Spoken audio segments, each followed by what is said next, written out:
We're an industrial rope access company.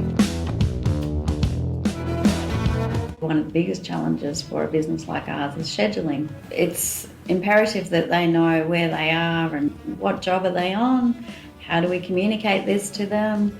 JGID is our reference point for our whole business in terms of how we run the business. From the first inquiry, we put the contact details in there and do a site inspection if required. We send the quote gets accepted, it then comes onto our job queue in JGID, and we literally just drag that job then into our calendar. Once it's in the calendar, it becomes our reference point then for staff clocking in and clocking out.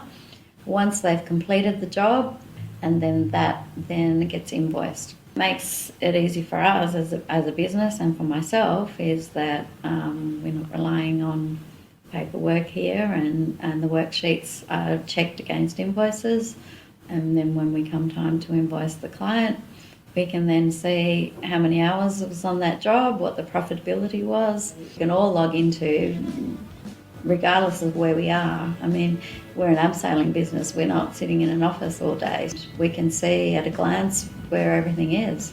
There's no paper, we're totally paperless. That's just gold for me, I love that.